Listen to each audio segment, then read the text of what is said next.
Who's hungry? Who's hungry? Are you hungry, baby boy?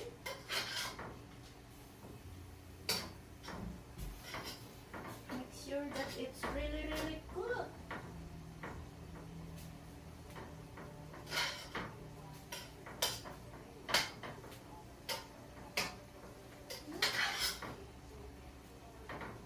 That's it. It's cooked. But we have to cool it down first.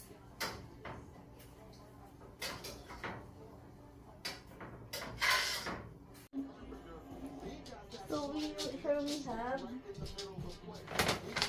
dry food. We mix it in his chicken.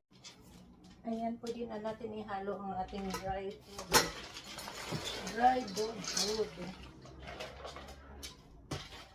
Mix yung natin ng mabuti.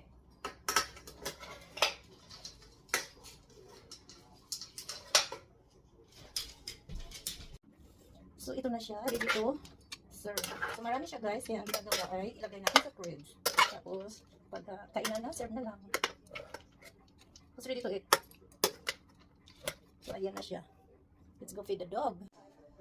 So, ayan na ang kanyang plato. Let's go feed the doggy. Are you ready? Enjoy!